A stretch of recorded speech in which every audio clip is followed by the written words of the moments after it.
Hello students, good morning. ये आपका economics का क्लास 10 का इम्पोर्टेंट क्वेश्चन है जो 10 साल एग्जाम में आया है, वही है। मतलब ये क्वेश्चन बैंक है एक तरह का। इसमें हम एक दिन में इकोनॉमिक्स, दूसरे दिन में हिस्ट्री, तीसरे दिन में ज्योग्राफी और चौथे दिन में सिविक्स मतलब पॉलिटिकल साइंस सब करा देंगे एक ही वीडियो में। समझ गए? तो 4 वीडियो आएगा सब मिला के, इसमें पूरा कंप्लीट हो जाएगा। तो ध्यान से देखिए, समझ गए? और जो वीडियो डेली आता है उसको भी ध्यान से देखिए। चलिए शुरू करते हैं। पहला पाठ का पहला क्वेश्चन, इकाई 4 अर्थशास्त्र की समझ, इकोनॉमिक्स अर्थशास्त्र। पहला चैप्टर है विकास। विकास क्या होता है? देखो, एक सम्मानपूर्ण, स्वस्थ और अधिकारपूर्ण जीवन जीने की क्षमता और इन सभी के लिए अनिवार्य वस्तुओं को प्राप्त करना विकास कहलाता है। विकास अलग अलग व्यक्ति के लिए अलग अलग हो सकता है। जैसे किसी के पास साइकिल नहीं है, साइकिल ले लिया, विकास कर लिया। किसी के पास कार नहीं है, कार ले लिया, विकास किया। तो विकास का अर्थ अलग अलग हो सकता है। तो चलिए अब क्वेश्चन पे आते हैं 1 नंबर से।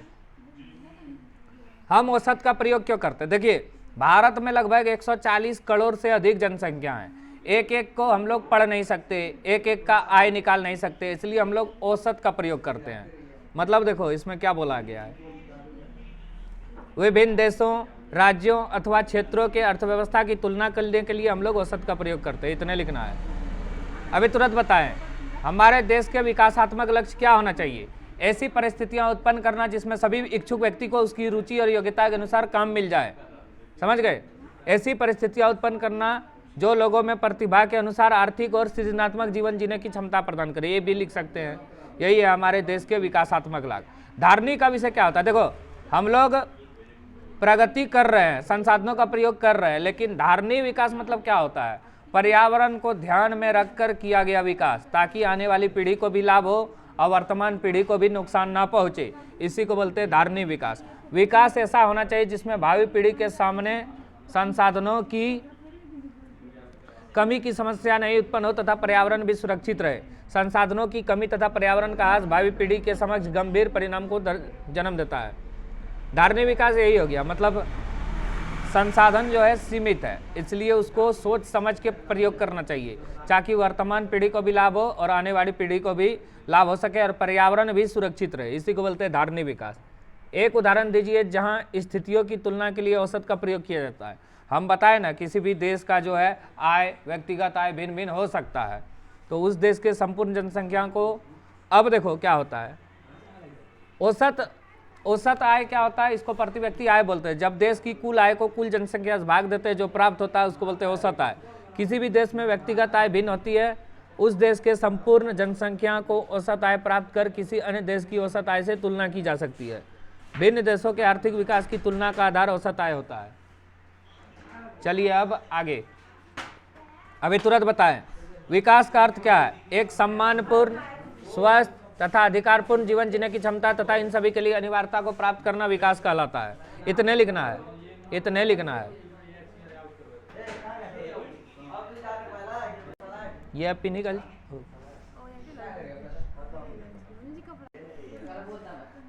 भारत के लोगों द्वारा ऊर्जा के किन स्रोतों का प्रयोग किया जाता है? भारत के लोग ऊर्जा के परंपरागत और गैर परंपरागत प्रयोग करते हैं। परंपरागत ऊर्जा स्रोत क्या है? जिसका प्रयोग प्राचीन काल से लोग कर रहा है, जैसे कोयला, पेट्रोलियम, प्राकृतिक गैस, बिजली, जल विद्युत। और गैर परंपरागत क्या है? ऊर्जा का जो नया स्रोत है, जैसे सौर ऊर्जा, पवन ऊर्जा, भूतापी ऊर्जा, ये सब है नया स्रोत। लेकिन नवीकरण और अनवीकरण ऊर्जा स्रोत अलग है। नवीकरण मतलब है जो पृथ्वी में बहुत अधिक मात्रा में पाया जाता है, जैसे सौर ऊर्जा, पवन ऊर्जा, भूतापी ऊर्जा। और अनवीकरण है जो पृथ्वी में लिमिट मात्रा में पाया जाता है, जैसे कोयला, पेट्रोलियम, प्राकृतिक गैस। व्याख्या कीजिए कि किसी देश के आर्थिक विकास में सार्वजनिक क्षेत्र कैसे योगदान देते हैं। देखिए, एक होता है निजी क्षेत्र, जिसकी संपत्ति पर एक व्यक्ति या एक परिवार का अधिकार होता है, जबकि एक होता है सार्वजनिक क्षेत्र। सार्वजनिक क्षेत्र जिसकी अधिकांश परिसंपत्ति पर सरकार का नियंत्रण होता है। इसका मुख्य उद्देश्य होता है लाभ कमाने के साथ साथ लोगों को रोजगार देना, रोजगार का अवसर पैदा करना। इसलिए किसी देश के आर्थिक विकास में जो है सार्वजनिक क्षेत्र की महत्वपूर्ण भूमिका होती है। देखिए यहाँ दिया है, बुनियादी संरचनाओं के निर्माण एवं विस्तार द्वारा यह तीव्र आर्थिक विकास को प्रेरित करता है, यह रोजगार के अवसर पैदा करता है, यह विकास के लिए संसाधन जुटाता है, यह लोगों के बीच आय एवं संपत्ति को समानता लाता है। इसके द्वारा लघु और कुटीर उद्योग को प्रोत्साहन मिलता है। यह संतुलित क्षेत्रीय विकास को प्रोत्साहन देता है, यह निजी अधिकार को नियंत्रित करता है। ये सब नहीं भी लिखेंगे, यहाँ तक लिखेंगे काम चल जाएगा आपका। 5 पॉइंट लिखना है। इसमें 2 क्वेश्चन और आ सकता है कि विश्व बैंक जो है विभिन्न देशों का वर्गीकरण कैसे करता है और यूएनडीपी का मापदंड विश्व बैंक से कैसे अलग है। देखिए, विश्व बैंक विभिन्न देशों का वर्गीकरण करने के लिए आय के मापदंड का प्रयोग करता है। वह देश जिसका प्रतिवर्ष प्रति व्यक्ति आय $10,066 या उससे अधिक है उसको विकसित देश, और वह देश जिसका प्रतिवर्ष प्रति व्यक्ति आय $833 या उससे कम है उसे निम्न आय वाला देश कहा गया। जबकि यूएनडीपी आय के साथ साथ लोगों का स्वास्थ्य स्तर और लोगों का शिक्षा स्तर दोनों देखता है। इसलिए हम बोल सकते हैं UNDP United nation development protocol का जो वर्गीकरण है वो विश्व बैंक से बेहतर है। चलिए आते हैं दूसरा चैप्टर पे। एक चैप्टर आपका हो गया। भारतीय अर्थव्यवस्था के क्षेत्रक। देखो, रोजगार के अवसर के आधार पर आर्थिक क्षेत्र जो है 3 प्रकार का होता है। पहला होता है प्राथमिक, इसमें आएगा कृषि, पशुपालन और बागवानी और आखेट और खनन। द्वितीयक में आएगा फैक्ट्री, तृतीयक में आएगा सेवा, परिवहन, संचार, बैंकिंग, ये सब।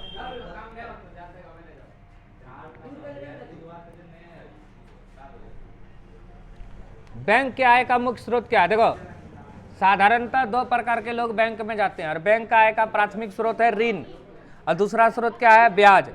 मतलब ऋण भी प्रदान करता है और जो आदमी पैसा वहाँ पे बैंक में रखता है वो दूसरे काम में बैंक लगाता है, इससे भी आय का मुख्य स्रोत है। प्राथमिक स्रोत है ऋण प्रदान करना। बैंक अपने यहाँ जमा राशि पर जो ब्याज देता है उससे अधिक ब्याज दिए गए ऋण पर लेता है। कर्जदार के लिए गए ब्याज तथा जमाकर्ताओं को दिए गए ब्याज में अंतर होता है। नहीं समझे? हम समझाते हैं। इसका मतलब हुआ बैंक कैसे चलता है। तो बैंक में 2 प्रकार के लोग जाते हैं। एक वो जिसको धन की जरूरत होती है, बैंक से वो ऋण लेता है, और एक वो जिसके पास अधिक धन होता है वो बैंक में पैसा जमा करता है। तो बैंक क्या करता है, जो ऋण लेता है उससे ब्याज की ऊंची दर लेता है, जैसे 8% ले लिया, जबकि जमाकर्ता को वो ब्याज की कम दर देता है। इस प्रकार जो पैसा बच जाता है उसमें बैंक का कल्याण हो जाता है और साथ में लोगों का भी। इसी प्रकार बैंक चलता है, वही यहाँ पे लिखा गया है। जैसे 1 लाख कोई जमा किया बैंक में तो उसको 4,000 मिलेगा सूद, और 1 लाख अगर हम लोग बैंक से उधार लिए तो 8,000 सूद मिलेगा। तो 4,000 वो कमाया, बैंक भी चलेगा और उसमें रहने वाले जो कर्मचारी है वो भी चलेगा। इसी प्रकार बैंक चलता है धरती में। चलिए आगे चलते हैं। प्रति व्यक्ति आय क्या है? इसको औसत आय भी बोला जाता है। इसको औसत आय भी बोला जाता है। जब देश की कुल राष्ट्र आय को कुल जनसंख्या से भाग देते हैं जो प्राप्त होता है उसी को प्रति व्यक्ति आय या औसत आय बोला जाता है। यही सब क्वेश्चन एग्जाम में आएगा। प्रति व्यक्ति आय बराबर कुल राष्ट्र आय बटे कुल जनसंख्या। हम औसत का प्रयोग क्यों करते हैं? अभी तुरंत बताए थे। विभिन्न देशों, राज्यों अथवा क्षेत्रों की अर्थव्यवस्था को तुलना करने के लिए हम लोग औसत का प्रयोग करते हैं। राष्ट्र आय की परिभाषा दें। देखो, जीडीपी अलग है, जीडीपी अलग है, राष्ट्र आय अलग है। जीडीपी क्या होता है? सकल घरेलू उत्पाद। तीनों क्षेत्रक प्राथमिक, द्वितीयक, तृतीयक से जो प्राप्त होता है आय उसको बोलते हैं देश का जीडीपी। लेकिन अगर जीडीपी में विदेशों से प्राप्त आय को भी जोड़ देंगे तो वो राष्ट्र आय में आ जाएगा। समझ गए? जीडीपी में विदेशों से प्राप्त आय को नहीं जोड़ा जाता जबकि राष्ट्र आय में जोड़ा जाता है। राष्ट्र आय को परिभाषित करें। देश के अंदर उत्पन्न सभी वस्तु और सेवाओं के मूल्य के साथ यदि विदेशों से प्राप्त आय को जोड़ दिया जाता है तो वह राष्ट्र आय होती है। याद रखना इतने। जीडीपी एक याद रखना, सकल घरेलू उत्पाद। चलो अब आगे। तृतीयक क्षेत्रक अन्य क्षेत्रक से अलग है कैसे? तृतीयक क्षेत्रक किसी भी वस्तु या सेवा, किसी भी वस्तु का उत्पादन नहीं करता, लेकिन उत्पादन करने में प्राथमिक और द्वितीयक क्षेत्र का मदद करता है। इसलिए तृतीयक क्षेत्रक जो है अन्य क्षेत्रक से अलग है। जैसे हम लोग चावल उपजाएं तो उसको लेने के लिए हमको चाहिए परिवहन, तृतीयक क्षेत्र उपलब्ध कराएगा। फैक्ट्री चलाइए, उसके लिए इंजीनियर चाहिए, तृतीयक क्षेत्रक उपलब्ध कराएगा। तो यही सब काम करता है। खाद बनेगा फैक्ट्री में, द्वितीयक क्षेत्रक बनाएगा, मतलब मदद करता है ये तृतीयक क्षेत्रक। लाना है, ले जाना है, बात करना है, संचार, परिवहन सब तृतीयक क्षेत्रक करता है।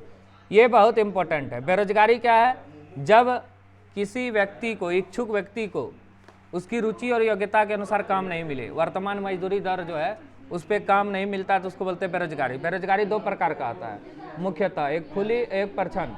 खुली बेरोजगारी क्या है? इसमें लोग मुख्यतः पूर्ण रूप से बेरोजगार रहता है, कोई काम ही नहीं करता है। जबकि प्रच्छन्न बेरोजगारी में आवश्यकता से अधिक लोग काम में लग जाता है। जैसे कोई खेत है, जैसे गांव में आलू कोड़ रहा है, खेत में 2 आदमी का काम है, लग गया है 5 गो, लग रहा है सब काम कर रहा है लेकिन वास्तव में वो बेरोजगार है, तो उसको बोलते हैं प्रच्छन्न या अदृश्य बेरोजगारी या अल्प बेरोजगारी। एक और आता है मौसमी बेरोजगारी। साल के कुछ महीने आदमी काम किया, बाकी समय वो बेकार बैठे रहता है, उसको मौसमी बेरोजगारी बोलते हैं। तो ये आ सकता है आपका। तो इसमें ये दोनों लिख सकते हैं, इसमें लोगों की गणना कर सकते हैं, इसमें नहीं, ये सब लिख सकते हैं आप लोग। ये बहुत इंपॉर्टेंट क्वेश्चन है। राष्ट्र ग्रामीण रोजगार गारंटी अधिनियम, इसको बोलते हैं NREGA, NREGA, national rural employment guarantee act. इसी से आया था MNREGA, महात्मा गांधी रोजगार गारंटी अधिनियम इसी तरह था। Mahatma Gandhi national rural employment guarantee act, यही है नरेगा मनरेगा। ये 2005 में चला था। इसका मुख्य उद्देश्य ग्रामीण क्षेत्र में जो काम कर रहे लोग उसको साल में कम से कम 100 दिन का काम देंगे, अगर काम नहीं मिलेगा तो बेरोजगारी भत्ता देंगे, यही है।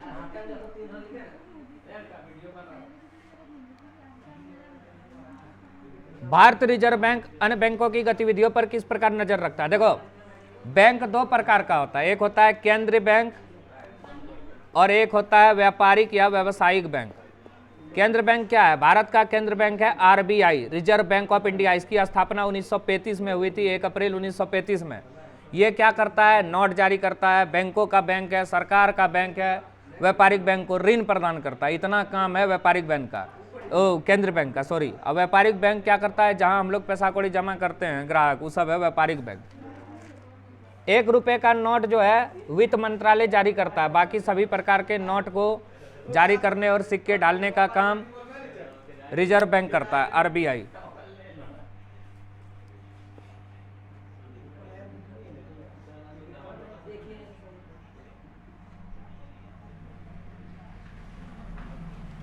भारतीय अर्थव्यवस्था के विकास में तृतीय क्षेत्र कोई महत्वपूर्ण भूमिका नहीं निभा रहा है।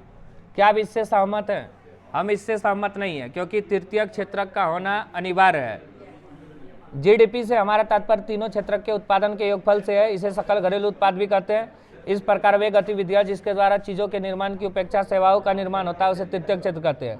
इस बात में कोई संदेह नहीं है कि भारत में विकास प्रक्रिया से GDP में तृतीय क्षेत्र की हिस्सेदारी में वृद्धि हुई है। 1973 से 2003 के 30 वर्षों में GDP की वृद्धि में प्राथमिक क्षेत्र की हिस्सेदारी 25, द्वितीय क्षेत्र की हिस्सेदारी 25 और तृतीय 50। लेकिन परंतु रोजगार के लिए तृतीय क्षेत्र में इतना वृद्धि नहीं हुआ है।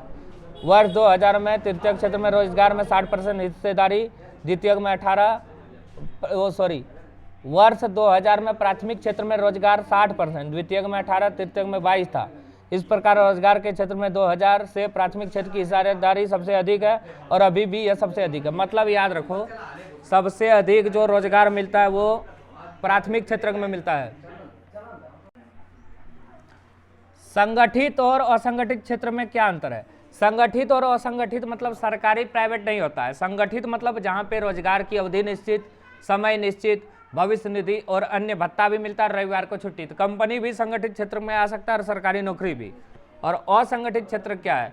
इसमें रोजगार का घंटा निश्चित नहीं है, समय अवधि निश्चित नहीं है और भविष्य निधि भी नहीं मिलता और अन्य भत्ता भी नहीं मिलता, रविवार को छुट्टी भी नहीं होती। कभी कभी असंगठित क्षेत्र में कई बार मजदूरों का आर्थिक और सामाजिक रूप से शोषण भी होता है। चलिए आगे चलते हैं। लूट लो, यही सब आएगा एग्जाम में।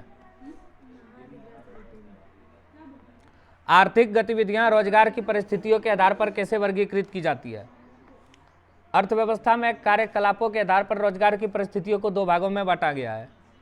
एक होता है संगठित और एक असंगठित। अभी तुरंत बताए थे, तो उसी को लिख दीजिए। मुद्रा और साख। देखिए, जब पैसा नहीं चलता था पुराना समय में तो वस्तु विनिमय प्रणाली प्रचलित था। वस्तु विनिमय प्रणाली क्या है? इसमें एक वस्तु के बदले दूसरे वस्तुओं का लेन देन किया जाता था, लेकिन इसमें बहुत सारा जो है कठिनाई उत्पन्न होता था। पहले दोहरे संयोग का अभाव, गाय बेच के जूता लेना है तो खोजना पड़ेगा कौन मेरा गाय लेके हमको जूता देगा। दूसरा, विभाजन की कठिनाई, जैसे अभी काम करता आदमी 1000 दे दिया, 500 बांट लिया। पुराने समय में वस्तु को अगर गाय दे देंगे किसी को तो कैसे बांटेगा वो। तीसरा, हम लोग जो है मुद्रा को, पैसा को लंबे समय तक रख सकते हैं, लेकिन वस्तु को लंबे समय तक नहीं रख सकते। दूसरा, जो हम लोग पैसा है उसको एक स्थान से दूसरे स्थान तक रुपए को ले जा सकते हैं, क्रेडिट कार्ड, डेबिट कार्ड, लेकिन सामान को एक स्थान से दूसरे स्थान तक ले जाना बहुत ही मुश्किल होता था। तो यही सब के लिए मुद्रा का प्रयोग शुरू हो गया। तो जब मुद्रा विनिमय प्रक्रिया में मध्यस्थता का काम करती है, कैसे? जब मुद्रा जब नहीं होगा। ये मुद्रा विनिमय प्रक्रिया में मध्यस्थता का काम करती है, तो इसे विनिमय का कार्य कहा जाता है। मुद्रा का एक निश्चित मूल्य होता है, इसके द्वारा वस्तु और सेवाओं की खरीद बिक्री कर सकते हैं। पैसा से क्या कर सकते हैं हम लोग? कोई भी चीज़ का सही कीमत वस्तु और सेवा का लगा सकते हैं। बैंक का सबसे महत्वपूर्ण काम क्या है? बैंक का सबसे महत्वपूर्ण कार्य कंपनी तथा व्यक्तियों को ऋण प्रदान करना, जनता के जमा को अपने पास विभिन्न खातों में रखना, ये सब प्राथमिक कार्य है। पहला कार्य है ऋण प्रदान करना। बैंक में हम लोग पैसा 3 तरीका से निकाल सकते हैं। पहला है एटीएम, दूसरा है ओवरड्राफ्ट, तीसरा है आहरण पत्र। जो हम लोग पेज में लिख के बैंक से पैसा निकालते हैं वो है आहरण पत्र।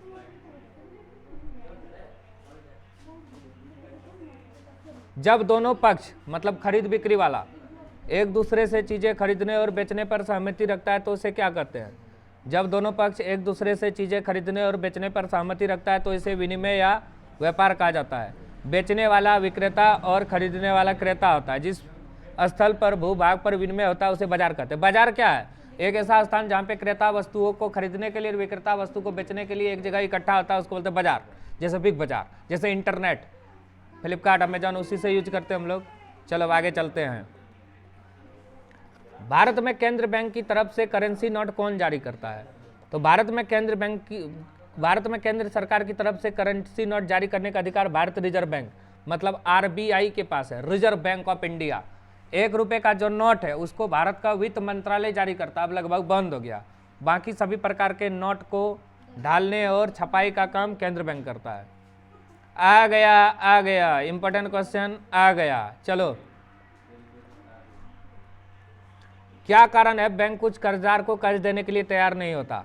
कई बार बैंक कुछ कर्जदार को कर्ज देने के लिए तैयार नहीं होता। इसका प्रमुख कारण है कुछ कर्जदार बैंक को अपनी आय का प्रमाण पत्र देने में समर्थ होते हैं ताकि कर्ज न चुकाने पर उसका संपत्ति को जब्त किया जा सके। दूसरा, कुछ लोग अपने लॉकर के विषय में, लॉकर क्या होता है? लॉकर होता है जहाँ पे सोना चांदी रखा जाता है बैंक में, बैंक को ब्यौरा उपलब्ध नहीं करा सकते। कुछ लोग कर्ज के बदले में भूमि, पशु संपत्ति आदि के रूप में ऋणाधार उपलब्ध नहीं करा सकते।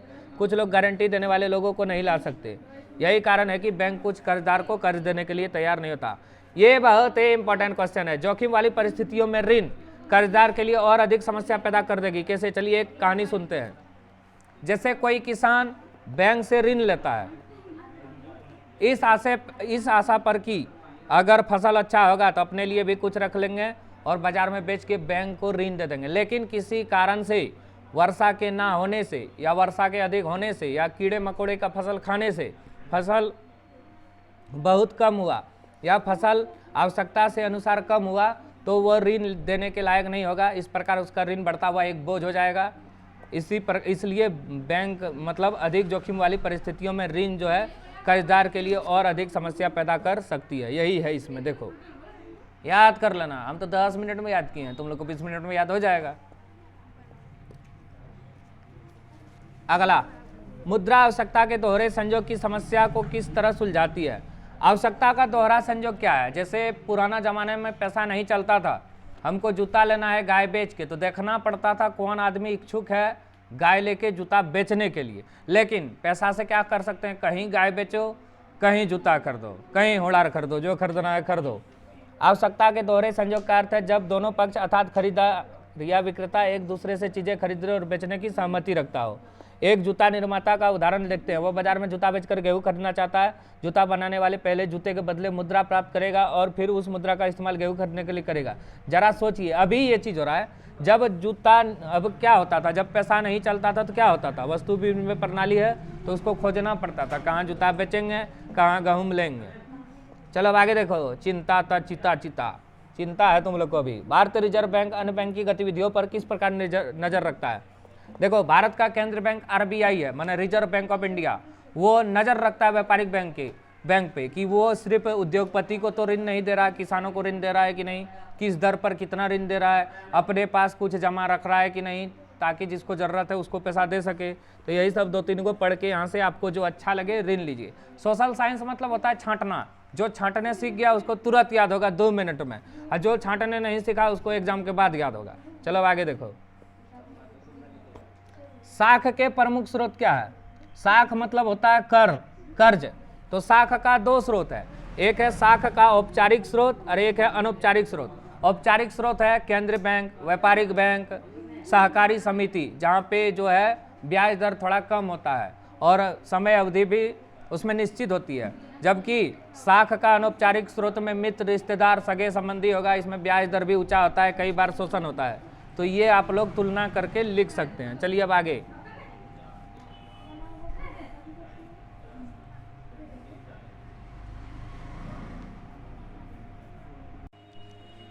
विकास में ऋण की क्या भूमिका है? विकास में ऋण की बहुत अधिक भूमिका होती है, क्योंकि बहुत सारा कंपनी है या लोग है जो अपना काम नहीं चलाता, तो वो ऋण लेके अपना काम चलाते हैं। तो आप लोग लिख सकते हैं, जिन लोगों के पास धन नहीं होता वो ऋण लेके अपना काम चलाते हैं। व्यापारी लोग ऋण लेके अपना फैक्ट्री चलाता है, किसान लोग ऋण लेके अपना फसल उपजाते हैं। ये सब आप लिख सकते हैं। इस प्रकार मतलब विकास में ऋण की महत्वपूर्ण भूमिका होती है। ये सब आप लोग अपना भाषा में लिख सकते हैं। सोशल साइंस में जितना अपना भाषा यूज कर सकते हैं उतना नंबर देगा। हमें भारत में ऋण के औपचारिक स्रोत को बढ़ाने की क्यों जरूरत है? तो ऋण का दो स्रोत है, एक औपचारिक एक अनौपचारिक। औपचारिक स्रोत को बढ़ाने की जरूरत इसलिए है क्योंकि इसका ब्याज दर कम होता है, किसी प्रकार का शोषण का शिकार नहीं होना पड़ता है, इसमें समय अवधि भी निश्चित होती है ताकि हम लोग अपना ऋण लौटा सके। जबकि अनौपचारिक क्षेत्र में ब्याज दर प्रायः उच्च होता है, शोषण का भी शिकार होना पड़ता है। चलिए अब अगला चैप्टर, बढ़िया चैप्टर है ये, वैश्वीकरण और भारतीय अर्थव्यवस्था। वैश्वीकरण कैसे आया? एगो नई आर्थिक नीति आया 1991 में, इसको बोलते हैं LPG नीति। Liberalisation, privatisation, globalisation. उदारीकरण, निजीकरण, वैश्वीकरण। उदारीकरण माने होता है कोई भी कंपनी को नियम कानून में कुछ छूट देना। निजीकरण मतलब होता है प्राइवेट करना, और वैश्वीकरण मतलब होता है देश की अर्थव्यवस्था को अपने विदेश की अर्थव्यवस्था के साथ जुड़ना। इसी में आया था एगो कंपनी जिसका नाम है WTO, वर्ल्ड ट्रेड ऑर्गेनाइजेशन, विश्व व्यापार संगठन। 1 जनवरी 1995 की इसकी स्थापना हुई थी। जेनेवा स्विट्जरलैंड में इसका मुख्यालय है। चलो आ गया जो बोल रहे थे। विश्व व्यापार संगठन WTO के दो कार्य। विश्व व्यापार संगठन का दो उद्देश्य। विश्व व्यापार संगठन की स्थापना से संयुक्त राष्ट्र संघ द्वारा अंतर्राष्ट्रीय व्यापार को प्रोत्साहन देने के लिए किया गया। इसका मुख्यालय स्विट्जरलैंड जेनेवा में। स्थापना लिख देना 1 जनवरी 1995। विश्व व्यापार संगठन देशों के बीच व्यापार के समान रूप से विकास में मदद करता है। वैश्वीकरण से आप क्या समझते हैं? वैश्वीकरण का अर्थ है, लिखो, वैश्वीकरण का अर्थ है देश की अर्थव्यवस्था को संसार के अन्य देश की अर्थव्यवस्था के साथ विदेशी व्यापार और विदेशी निवेश द्वारा जुड़ना। इसमें बहुराष्ट्र कंपनी मदद करती है। बहुराष्ट्र कंपनी मैंने जो अपना सामान अपना देश के साथ साथ विदेश में भी बेचता है।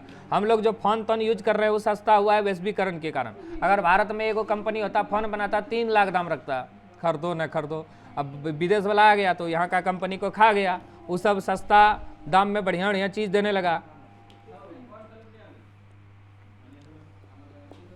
व्यापार और विदेशी नीतियों का उदारीकरण वैश्वीकरण प्रक्रिया में कैसे सहायता पहुंचाती है? उदारीकरण अर्थ है व्यापार, निवेश और उद्योगों के प्रति उदार नीति अपनाना। भारत का उदाहरण देकर हम यह बात स्पष्ट कर सकते हैं कि इस उदारीकरण की नीति जैसे वैश्वीकरण की प्रक्रिया को सहायता पहुंचाती है। भारत सरकार द्वारा व्यापार, निवेश और उद्योगों के क्षेत्र में उदारीकरण की अपनाई गई। पहला, अनेक औद्योगिक कार्यक्रम जिन्हें पहले सार्वजनिक क्षेत्र के उद्यम चलाते थे अब निजी क्षेत्र में के लिए खोल दिया गया। जैसे अभी इंडिगो कंपनी है, वो सरकारी कंपनी था, अब प्राइवेट बन गया, उसको टाटा के हाथ में बेच दिया गया। एयर इंडिया बोल रहे थे, इंडिगो नहीं। ये इंपॉर्टेंट क्वेश्चन है, विदेशी व्यापार और विदेशी निवेश। विदेशी व्यापार विश्व बाजार के एकीकरण में मदद करता है। विदेशी व्यापार था ये, और ये है विदेशी निवेश। विदेशी निवेश के कारण भारतीय उपभोक्ता की सस्ती कीमतों पर विभिन्न चीज मिलता है। एगो क्वेश्चन है यहाँ पे कि भारत के बाजार में चीनी खिलौने क्यों बिक रहे हैं, चाइनीज सामान? क्योंकि उसका डिजाइन नवीन होता है, सस्ता होता है और देखने में आकर्षक होता है। चीनी लड़की, वो चीनी खिलौना। दूसरे शब्द में बहुराष्ट्र कंपनी किस प्रकार उत्पादन पर नियंत्रण स्थापित करता है? तो बहुराष्ट्र कंपनी क्या है? वैसी कंपनी जो अपने सामान को अपने देश के साथ साथ विदेशों में भी बेचता है, उसको बोला जाता है बहुराष्ट्र कंपनी। वो अपने देश के साथ साथ विदेशों में भी अपना अधिकार जमाता है। इसका निम्न कारण है। ये 2-3 कारण इसमें लिख देना, मात्र 3 कारण ही लिखना है, ज़्यादा नहीं लिखना है, क्योंकि ये साइंस है नहीं कि आपका कॉन्सेप्ट छूटेगा। वैश्वीकरण का प्रभाव एक समान नहीं है, ये बिल्कुल सही बात है। वैश्वीकरण से जहाँ कुछ लाभ हुआ है वहाँ कुछ हानि है। हम लोग की देशी कंपनियाँ बैठ गई, डूब गई, कर्ज में डूब गया, क्योंकि विदेश वाला क्या करता है, बहुत अधिक चीज़ों का उत्पादन करता है, बहुत बड़ी मात्रा में और सस्ती दरों पर बेचता है, जिससे यहाँ की कंपनी जो है ख़त्म हो गया। ये सब है हानि। भारत सरकार द्वारा विदेशी व्यापार एवं विदेशी निवेश पर अवरोधक लगाने के क्या कारण थे? अब बाद में इन अवरोधक को क्यों हटाना पड़ा? अवरोधक इसलिए हटाया क्योंकि यहाँ की कंपनियां डूब रही थी। अब बाद में जब सरकार को मालूम हो गया कि यहाँ की कंपनियां भी विदेशी से प्रतिस्पर्धा करने में तैयार है, तो वो अवरोधक हटा दिया। तो आप 4-5 पॉइंट इसमें लिख सकते हैं। ऐसा इसलिए किया गया ताकि विदेशी स्पर्धा से देश के उत्पादकों को संरक्षण किया जाए। 3 तो याद रखना, और हटा क्यों दिया वो भी 2-3 तो याद रखना। विदेशी व्यापार और विदेशी निवेश में क्या अंतर है? विदेशी व्यापार में वस्तु और सेवाएं एक देश से दूसरे देश में जाती है। विदेशी निवेश में बहुराष्ट्र कंपनी अथवा एक देश दूसरे देश में निवेश करता है। जैसे भारत में सैमसंग कंपनी 200 करोड़ लगा दिया है, 2000 करोड़, तो वो निवेश हो गया। चलिए अब लास्ट पेज है, उपभोक्ता अधिकार। उपभोक्ता क्या है? जो किसी वस्तु या सेवा के बदले मूल्य चुकाता है उसको बोलते हैं उपभोक्ता। उपभोक्ता को 2 प्रकार से बांटा गया है, एपीएल और बीपीएल। एपीएल मतलब होता है एबव प्रॉपर्टी लाइन, माने गरीबी रेखा से ऊपर, और बीपीएल मतलब होता है बिलो प्रॉपर्टी लाइन, माने गरीबी रेखा से ऊपर। नए उपभोक्ता पैदा करने में विज्ञापन कैसे मदद करता है? विज्ञापन मतलब प्रचार। जैसे हीरो हीरोइन कोई भी चीज़ का प्रचार किया तो लोग उसको इच्छुक होते हैं उसको देखने के लिए और खरीदने के लिए। कंपनियां अपने उत्पादन की बिक्री बढ़ाने के लिए विज्ञापन का सहारा लेती है। वह अपने उत्पादक को श्रेष्ठतम साबित करने के लिए समाज के विशिष्ट व्यक्तियों की मदद लेती है। वही सेलिब्रिटी का, इसके अनुयायी उन पर विश्वास करते हैं और उस उत्पाद को खरीदते हैं। इस प्रकार नए नए उपभोक्ता उस उत्पाद से जुड़ते हैं। यही सब है। उपभोक्ता के किन्हीं 3 अधिकार को लिखे। तो उपभोक्ता का क्या अधिकार है? तो देख परख के वस्तु लेना, एमएफडी डेट, एक्सपायरी डेट, और जो मात्रा है उसको लेना। इस सबको देख के वस्तु की गुणवत्ता, मात्रा, मूल्य निर्धारण की तारीख, खराब होने की तिथि, सब लेना। एक नियम आया था उपभोक्ता सुरक्षा अधिनियम 1986 में, धोखाधड़ी से बचना, ये सब है। उपभोक्ता के किन्हीं 3 अधिकार को लिखे। क्या अधिकार है? वस्तुओं की गुणवत्ता, ये सब देख, अभी तो ऊपर में बताए वही है। भारत में उपभोक्ता आंदोलन की शुरुआत या समीक्षा क्यों हुआ? अत्यधिक खाद्य पदार्थों व खाद्य तेल में मिलावट की वजह से 1960 के दशक में व्यवस्थित रूप से उपभोक्ता आंदोलन का उदय हुआ। 1970 के दशक तक उपभोक्ता संस्था वृहत स्तर पर उपभोक्ता अधिकार से संबंधित आलेख के लेखन और प्रदर्शनी के आयोजन का कार्य करने लगा। भारत में उपभोक्ता दलों की संख्या में भारी वृद्धि हुई। ऐसा इसलिए हुआ क्योंकि निजी व्यापारियों द्वारा उपभोक्ता के शोषण के अनेक मामले आए। विभिन्न उपभोक्ता दलों की प्रक्रिया ने भारत सरकार को उपभोक्ता सुरक्षा अधिनियम 1986 में पारित किया गया। इसको कॉपरा बोलते हैं, कंज्यूमर कुछ होता है इस तरह। उपभोक्ता सुरक्षा अधिनियम 1986 के निर्माण की जरूरत क्यों पड़ी? वही, उपभोक्ता लोग कई प्रकार से ठगे जाने लगे, मिलावट सामान उसको मिलने लगा, कम मात्रा मिलने लगा, कम संख्या में वस्तु मिलने लगा, इसी से शुरू हुआ था। इसे कारण बताए जिससे उपभोक्ता का शोषण होता है। तो कम माप, एक्सपायर वस्तु, अनुचित दाम, यही सब कारण है। भारत में उपभोक्ता आंदोलन की शुरुआत वही पीछे वाला है। 3 उदाहरण देकर उपभोक्ता जागरूक कैसे हो सकता है? तो हम लोग एमएफडी डेट देख के वस्तु खरीदेंगे, एक्सपायरी डेट, सामान मात्रा देख के खरीदेंगे, और दूसरे कंपनियों से तुलना करके खरीदेंगे। सिगरेट कंपनियों को भी मनवाने के लिए सिगरेट से कैंसर होता है, काफ़ी समय लगाए। ये सब देख के हो गया कंप्लीट। ये आपका इकोनॉमिक्स पूरा कंप्लीट। ये है क्वेश्चन बैंक क्लास 10 जो 10 साल एग्जाम में आया है, वही सब इसमें बताया गया। तो ठीक है, थैंक यू। वीडियो को अच्छा से देखिए। और ये पीडीएफ चाहिए अगर किसी को, अगर ये पीडीएफ किसी को चाहिए तो 6204994750 पे अपना नाम, क्लास और डिस्ट्रिक्ट लिख के मैसेज कर देना है, और कुछ नहीं बोलना है, हम सीधे भेज देंगे चुपचाप। हो गया? ठीक है, चलो देखिए। और कोई क्वेश्चन इसमें नहीं छूटा। इससे आप 25 से 30 नंबर ला सकते हैं इतना पढ़ के सोशल साइंस में। अगर इसमें अच्छा व्यू गया तो हम इसका पार्ट 2 जिसमें ज्योग्राफी है उसको बताएंगे पूरा कंप्लीट। उसके बाद हिस्ट्री और लास्ट में सिविक्स। एग्जाम तक सब करा देंगे हम। ठीक है, चलिए देखिए। इसमें हम 5 चैप्टर लिए थे। आपका विकास, उसके बाद लिए थे मुद्रा और साख, वैश्वीकरण लिए थे, उपभोक्ता वाला लिए थे, और क्षेत्रक लिए थे, प्राथमिक, द्वितीयक, तृतीयक क्षेत्रक को। समझ गए? तो वीडियो को अच्छा से देखिए, आधा घंटा में पूरा रिवीजन हो जाएगा। और अपने दोस्तों के साथ शेयर करें वीडियो को। समझ गए? नोट्स जिसको चाहिए हम बता दिए थे, मैसेज करना है और कमेंट कीजिए वीडियो कैसे बनाया है। हम पूरा एक ही बार में 10 साल जो एग्जाम में आया है उसको करा दिए। ठीक है, 30 मिनट होने वाला है।